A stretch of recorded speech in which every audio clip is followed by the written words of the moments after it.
अस्सलाम वालेकुम दोस्तों, मैं हूं कामरान। आज की इस वीडियो में आपको सिखाऊंगा कि नेस्टेड वर्चुअलाइजेशन क्या होता है और उसको कैसे इंस्टॉल किया जाता है।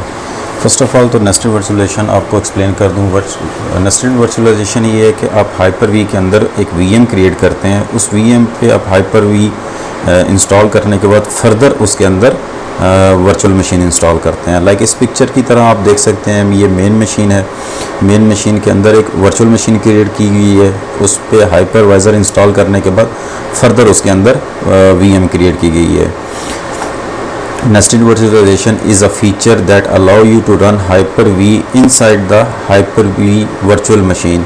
This is helpful for running a Visual Studio Phone emulator in a virtual machine or a testing configuration that ordinarily requires several hosts. इसकी requirements के बारे में देख लेते हैं।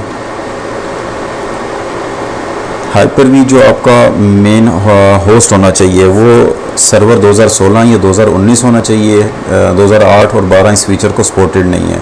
उसके अंदर आप विंडो 10 इंस्टॉल कर सकते हैं या सर्वर 2016-19 इंस्टॉल कर सकते हैं।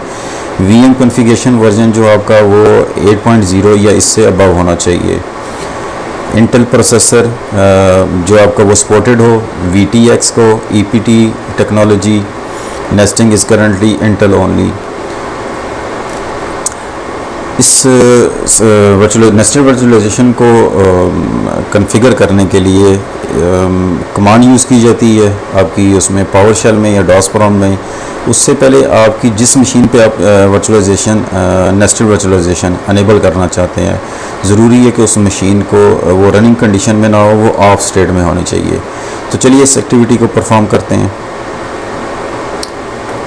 मेरी मेन हाइपरवाइज़र को मैंने ओपन किया है।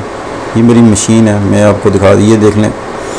कॉन्फ़िगरेशन वर्जन 9.0 और जनरेशन 2। जब आप मशीन क्रिएट करते हैं उस क्रिएशन के दौरान आपसे पूछता है सॉफ्टवेयर कि आप जनरेशन 1 को सिलेक्ट करेंगे या जनरेशन 2। उस वक्त आपने जनरेशन 2 सिलेक्ट करनी है। जनरेशन 2 सिलेक्ट करेंगे तो कॉन्फ़िगरेशन वर्जन ऑटोमेटिकली 8 या 9 सिलेक्ट हो जाएगा। अब इस मशीन को ऑन करता हूँ मैं।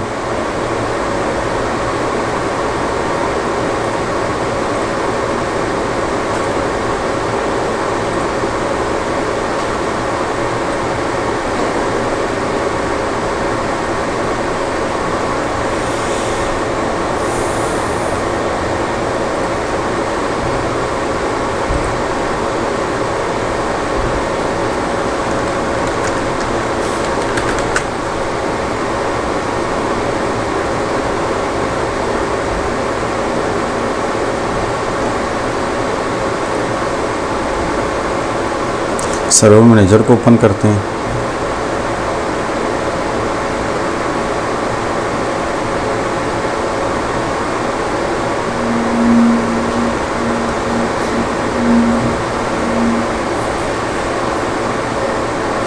सर्वर मैनेजर ओपन होने के बाद आपने ऐड रोल एंड फीचर्स को सिलेक्ट करना है।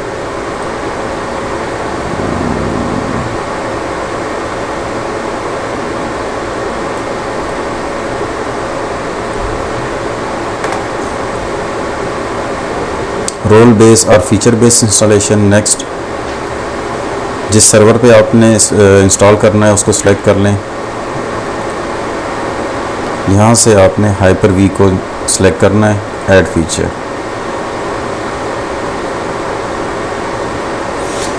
एरर आ गया, Hyper V can not be install, the processor does not have required virtualization capabilities. सबसे पहले अपने प्रोसेसर को देख लेते हैं।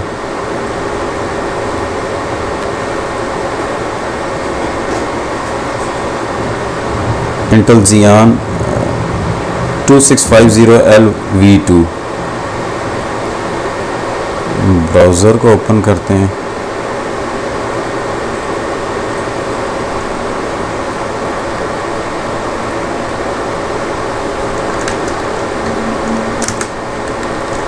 Intel Xeon 2650L V2। इसमें देख लेते हैं कि ये फ़ीचर है या नहीं है इसमें, क्योंकि अगर आपका प्रोसेसर सपोर्टेड नहीं है तो फिर ये नेस्टेड वर्चुअलाइजेशन उस पर इंस्टॉल नहीं होगी। Advance technology, Intel virtualization technology VTX yes, VTD yes और EPT तीनों को ये सपोर्ट करता है। अब आपने अपनी बायोस के अंदर से जाके अपने इस जो ये फीचर्स हैं इनको अनेबल करना है। लाइक मैं आपको दिखा देता हूँ, क्योंकि मेरे पास HP G8 है, उसके अंदर आपने इंटेल VT-D डिसेबल होगी, आपने उसको अनेबल करना है। डिफरेंट ब्रांड्स का इंटरफेस भी डिफरेंट होगा, उससे कोई फ़र्क नहीं पड़ता, सिर्फ आपने जो अपने रिक्वायर्ड फीचर्स है उसको जाके आपने अनेबल करना है।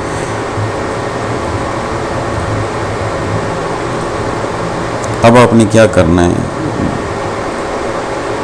सबसे पहले तो अपनी मशीन को शट डाउन करना है। बायोस में से ऑलरेडी मैंने ये फीचर अनेबल किया हुआ है।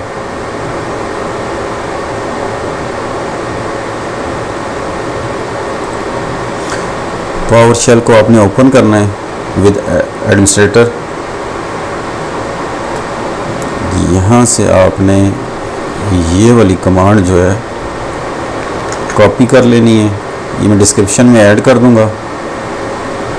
यहाँ से आपने जो आपकी मशीन नेम है, मशीन नेम कौन सा है, ये वाला जो अपीयर हो रहा है A-nested-Kamran, आपकी मशीन का जो भी नाम होगा वो आपने यहाँ एंटर करना है। ब्रैकेट्स को आपने ख़त्म कर देना है।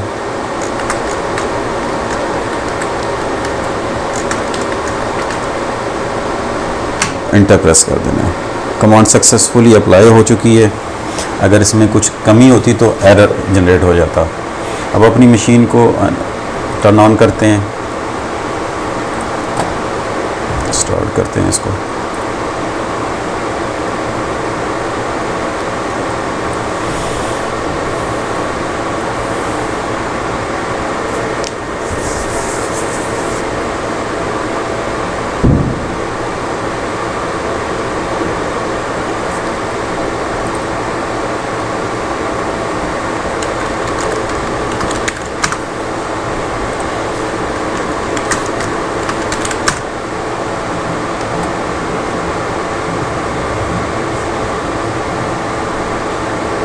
ये कमांड आपकी 2016 और 2019 पे दोनों पे अप्लाई होगी। वर्किंग उस वक्त करेगी जब आपका प्रोसेसर इस फीचर को सपोर्टेड होगा।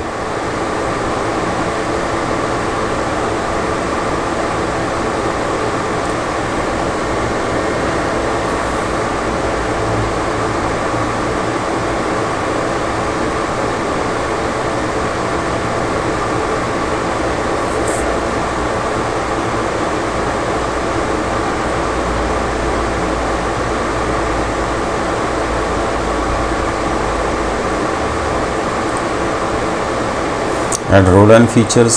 Next, role based और feature based इंस्टॉलेशन। आपने जिस सर्वर को इंस्टॉल करना है, यहाँ से आपने Hyper-V को सिलेक्ट करना है। Add features। Next, अब आप देख सकते हैं कि एरर जनरेट नहीं हुआ, पहले इसी जगह पे एरर उसने दे दिया था। यहाँ से आपने जो भी लैन कार्ड सिलेक्ट करना है, आपके पास अगर मल्टीपल हैं तो मल्टीपल सिलेक्ट कर सकते हैं, और अगर आप बाद में करना चाहते हैं तो आप बाद में भी कर सकते हैं। यहाँ से आपने जो पाथ देना है आप उस पाथ पे इसको इंस्टॉल कर सकते हैं। अगर बाय डिफ़ॉल्ट आपने सी में ही करना है तो सी पे कर सकते हैं।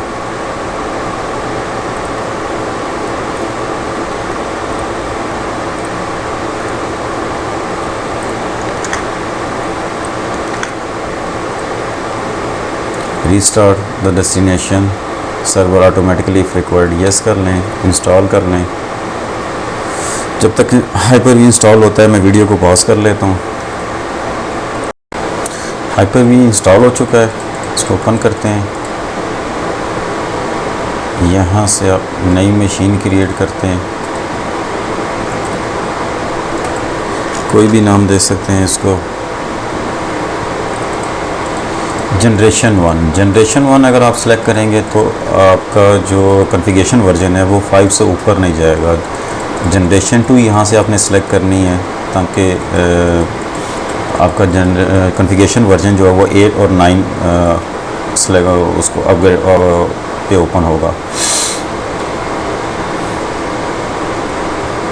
This virtual machine generation provides support for new virtualization feature, has UEFI based firmware and required a supported 64-bit guest operating system। यहाँ से आपने नेक्स्ट करना है और जो भी आपने रैम देना है यहाँ से आपने लैन कार्ड अगर आप सिलेक्ट करना चाहते हैं वो कर लें। जितनी हार्ड डिस्क आप वो स्पेस देना चाहते हैं वो दे लें। अगर आपके पास पहले कोई बनी हुई है, लाइक मेरे पास एक पहले से बनी हुई है, मैं उसी को दे देता हूँ। ये जनरेशन 2 पे मेरी बनी हुई है।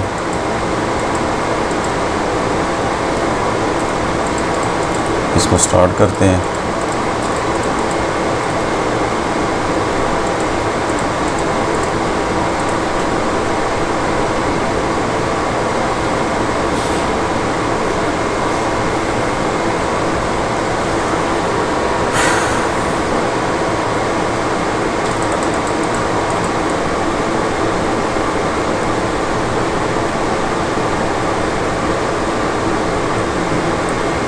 आप देख सकते हैं कि VM ऑन हो चुकी है।